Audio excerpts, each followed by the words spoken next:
संग करके, चाहे तुम कितने भी बड़े, कितने भी ज्ञानवान, कितने भी ऊंचे, कितने भी तुम चाहे धनवान हो, कितने भी ऊंचे पद वाले हो, तुम्हारी कोई साहूकारी नहीं, तुम्हारी कोई साख नहीं है। लोग तुम्हें नफरत की दृष्टि से ही देखेंगे, क्योंकि जिन लोगों को आप संग करते हो उनकी साख नहीं है कुछ भी, वो चोर है।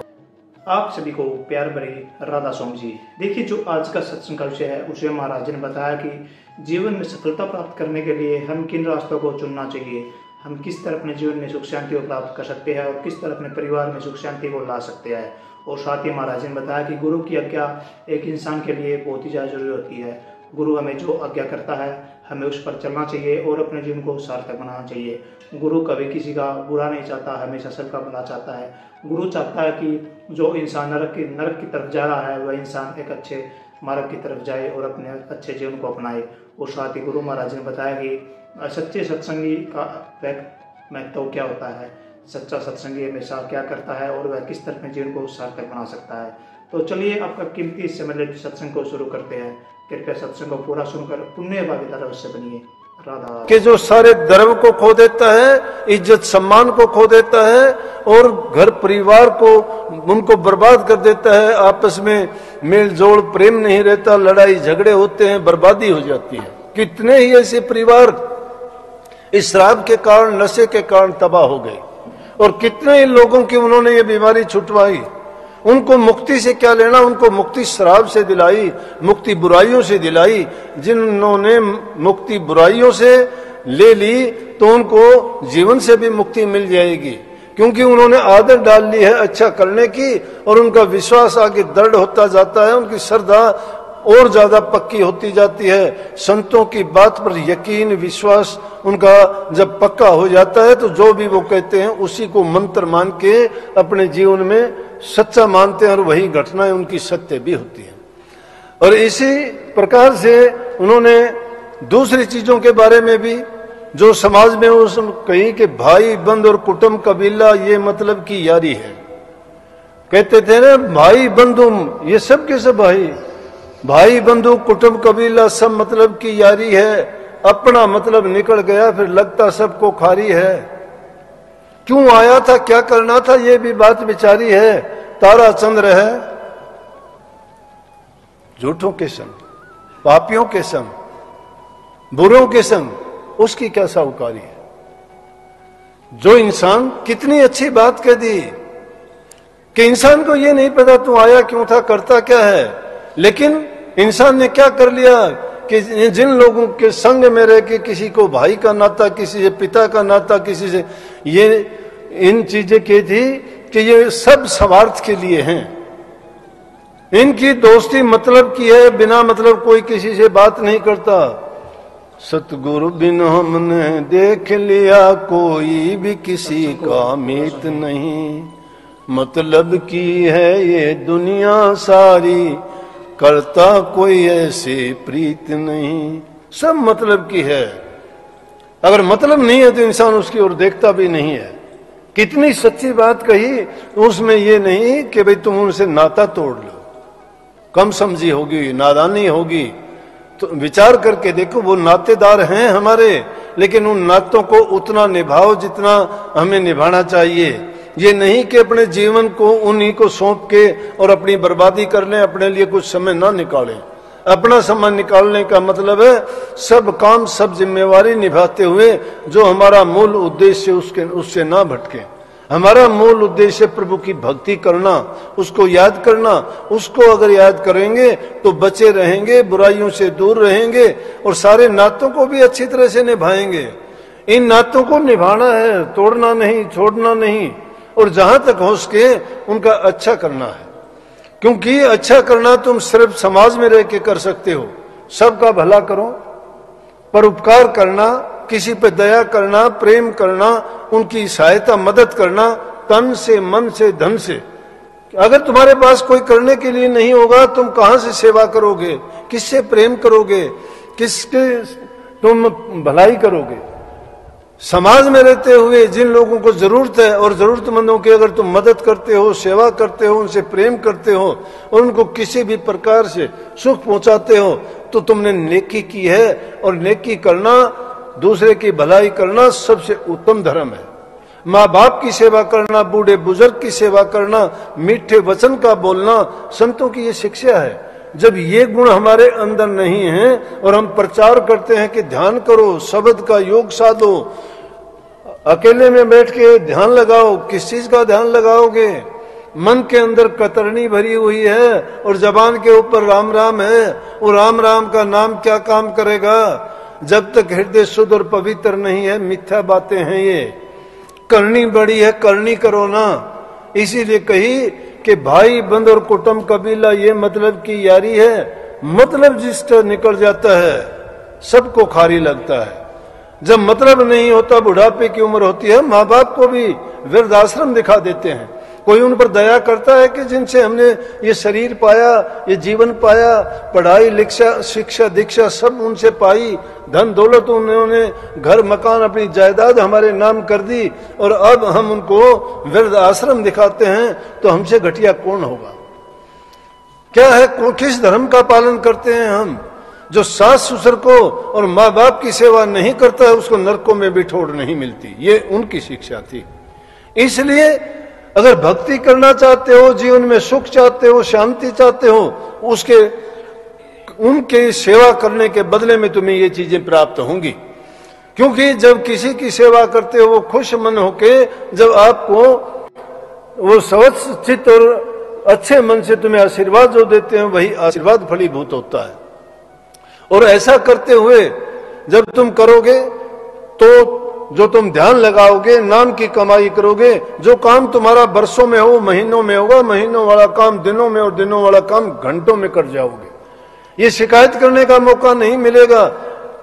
कई लोग आके पूछते हैं, उनके जीवन में तो समस्याएं इतनी बड़ी बड़ी हैं, और फिर आके कहते हैं जी मैं ध्यान लगाता हूं तो मेरे ध्यान में ये हो जाता है, वो हो जाता है। मैं कहता हूं कि तुम मुझे ये बताना चाहते हो कि आप ध्यान करते हो? तुम्हारे जीवन की दूसरी समस्याएं तो तुम्हें रात दिन नींद तुम्हें नहीं आने देती है, एक जगह तुम्हें टिकने नहीं देती, तुम्हारे विचार तुम्हें रात दिन घेरे रखते हैं, तो ध्यान तुम्हारा कैसे लग सकता है? ध्यान उस इंसान का लग सकता है जो इंसान अपने मन से तन से दूसरे का हित करता है और शांत चित्त रहता है। उसने कभी किसी का अहित नहीं किया तो उसके मन में शांति रहेगी। जहां प्यार है, जहां शांति है, वहीं आदमी, वहां भक्ति भी है, वहां प्रेम भी है, और वहीं प्रभु का वास भी है। जहां शांति नहीं है, प्रेम नहीं है, वहां तो काल का वासा होता है। काल जहां होता है वहां लड़ाई झगड़े होते हैं, बैर ईर्ष्या होती है, निंदा होती है, चुगलियां होती हैं। तो जब ये चीजें काल की, ये शैतान की शैतानियां हैं, इसलिए उस मालिक की जहां पे भक्ति की जाती है तो शैतान की शैतानियां वहां नहीं चलनी चाहिए। लेकिन शैतानियां कैसे पैदा होगी मन में? एक तरफ तुम कहते हो हम नाम जपते हैं, ध्यान करते हैं, अभ्यास करते हैं, फिर शैतानियां क्या?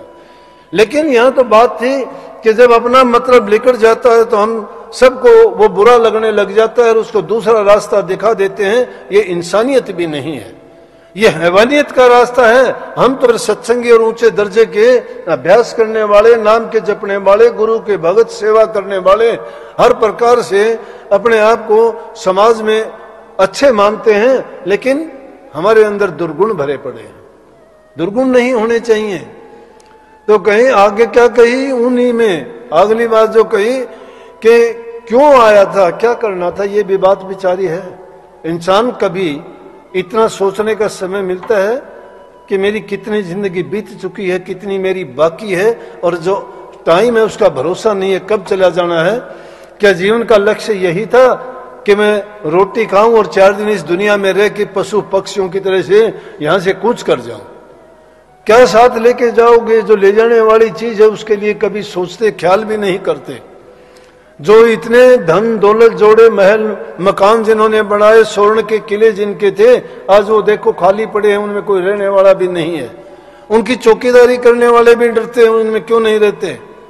कहां गए? उनमें बड़े बड़े राजा थे, बड़े बड़े बली थे, बड़े बड़े धनवान थे, सोने के कंगूरे थे जिनके, आज उनमें दीवा बाती लगाने वाला भी नहीं है। क्या काम आए वो?